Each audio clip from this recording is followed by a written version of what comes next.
வணக்கம் ஃப்ரெண்ட்ஸ், நம்ம இன்னைக்கு பார்க்க போகிறது பிப்ரவரி கரண்ட் அஃபேர்ஸில் மாநாடுகள் கான்ஃபரன்ஸ் அண்ட் சமிட்ஸ் வந்து எங்கே நடந்திருக்கு பிப்ரவரி மந்தில் அப்படிங்கிறதான் பார்க்க போகிறோம்.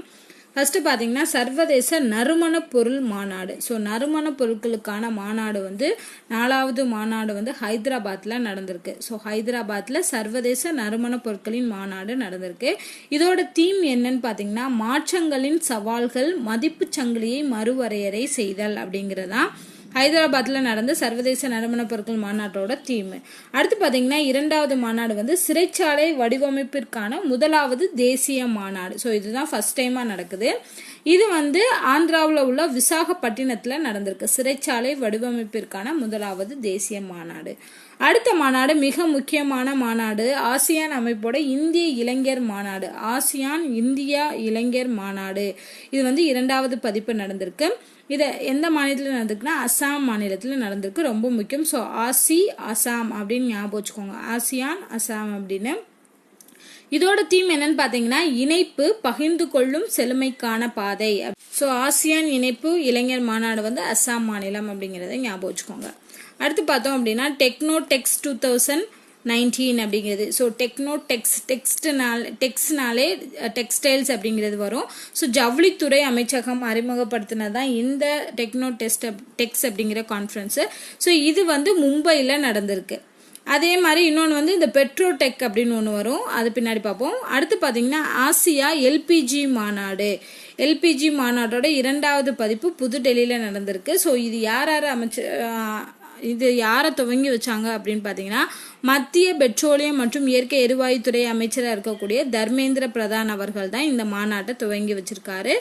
இதோட தீம் என்னன்னு பார்த்தீங்கன்னா எல்பிஜி வாழ்விற்கான ஆற்றல். ஸோ எல்பிஜிங்கிறது தான் வந்து வாழ்விற்கான ஆற்றல் அப்படிங்கிறது தான் இந்த ஆசிய எல்பிஜி மாநாட்டோட தீம். அடுத்து நான் சொன்ன மாதிரி பெட்ரோடெக் 2019 ஆல்ரெடி டெக்னோடெக்ஸ் 2019 மும்பையில் நடந்துச்சு. இந்த பெட்ரோடெக் 2019 வந்து ஹைட்ரோ கார்பன் மாநாட்டோட 13வது பதிப்பு தான் இது. இது வந்து உத்தரப்பிரதேச மாநிலத்தில் உள்ள கிரேட்டர் நொய்டாவில் நடந்திருக்கு. ஸோ இது எதுக்காக நடத்திருக்காங்க அப்படின்னா ஃபர்ஸ்ட் 3 பிளேஸில் இருக்கக்கூடியது, அதாவது பெட்ரோலிய பொருட்களை நுகர்கின்ற 3 மிகப்பெரிய நாடுகள் எதுன்னு பார்த்தீங்கன்னா ஃபர்ஸ்ட் வந்து அமெரிக்கா, 2வது சைனா, 3வது வந்து இந்தியாவா இருக்கு. ஸோ அதனால பெட்ரோடெக் 2019 அப்படிங்கிற ஒரு மாநாடு நடந்திருக்கு. அடுத்து பார்த்தோம்னா உலக அரசாங்க மாநாடு. இந்த உலக அரசாங்க மாநாட்டோட 7வது பதிப்பு வந்து துபாயில் நடந்திருக்கு. ஸோ துபாயில் பார்த்தீங்கன்னா மொத்தம் 140 நாடுகளை சார்ந்த பிரதிநிதிகள் வந்து இந்த மாநாட்டில் கலந்துக்கிட்டாங்க. ஸோ அப்போ அந்த மாநாட்டில் வந்து நம்ம இந்தியாவை சார்ந்த போக்குவரத்து குரு அப்படிங்கிற ஒரு அப்ளிகேஷனுக்கு, அதாவது செயலின்னு சொல்லுவோம் ஆப், மொபைல் ஆப்புக்கு வந்து சிறந்த கைபேசி நிர்வாக விருது வந்து கொடுத்துருக்காங்க. ஸோ இது ரொம்ப ரொம்ப முக்கியம். உலக அரசாங்க மாநாடு நடந்தது துபாயில். அந்த மாநாட்டில் நம்ம இந்தியாவை சார்ந்த போக்குவரத்து குரு செயலிக்கு வந்து சிறந்த கைபேசி நிர்வாக விருதும் வழங்கப்பட்டிருக்கு. அடுத்தது பார்த்தோம்னா உலக நீடித்த வளர்ச்சி மாநாடு 2019 புதுடெல்லியில் நடந்திருக்கு. ஸோ உலக நீடித்த வளர்ச்சி மாநாடு புதுடெல்லியில் நடந்திருக்கு. இதோட தீம் வந்து 2030 ஆண்டிற்கான இலக்கை அடைதல், நமது வாக்குறுதியை நிறைவேற்றுதல் அப்படிங்கிறதா இந்த உலக நீடித்த வளர்ச்சி மாநாட்டோட தீமாக இருந்திருக்கு.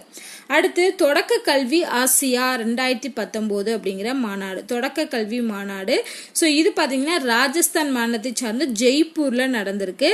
ஸோ ஜெய்ப்பூரை சார்ந்த இளவரசியான தியா குமாரி அவங்க தான் வந்து இந்த மாநாட்டை வந்து நடத்தியிருக்காங்க. ஸோ இதோட தீம் என்னன்னு பார்த்தீங்கன்னா நமது குழந்தைகள் நமது எதிர்காலம். ஸோ குழந்தைகளுக்கு வந்து கல்வியை வழங்கணும் அப்படிங்கிறதுக்காக நடந்ததா தொடக்க கல்வி ஆசிய மாநாடு. ஸோ இது வந்து ராஜஸ்தான். அடுத்து பார்த்தோம்னா 18வது இணையதள மாநாடு வந்து நடக்க போகுது. செப்டம்பர் 20லேருந்து 22 வரைக்கும் நடக்க போகுது. எங்கன்னு பார்த்தீங்கன்னா நம்ம தமிழ்நாட்டில். இதோட தீம் வந்து தமிழ் இயந்திரவியல் மற்றும் மொழி செயலாக்கம் அப்படிங்கிறதா 18வது இணையதள மாநாட்டோட தீமாய் இருந்திருக்கு. அடுத்து ஃபைனலாக பார்த்தோம்னா சர்வதேச அணை பாதுகாப்பு கருத்தரங்கு, இன்டர்நேஷனல் டேம் சேஃப்டி கான்ஃபரன்ஸ் அப்படிங்கிறது நடந்திருக்கு. 5வது பதிப்பு இது. ஸோ இது வந்து ஒடிசா மாநிலம் புவனேஸ்வரில் நடந்திருக்கு. ஸோ இது ஈஸியாக ஞாபகம் வச்சுக்கலாம்.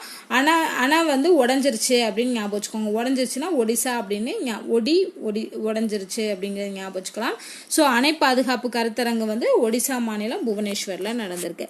ஸோ இதுதான் இந்த பிப்ரவரி மந்த்ல இருக்கக்கூடிய முக்கிய கான்ஃபரன்ஸ் அண்ட் சமிட்ஸ். ஸோ இந்த வீடியோ உங்களுக்கு பிடிச்சிருந்தா லைக் பண்ணுங்க, ஷேர் பண்ணுங்க. நன்றி.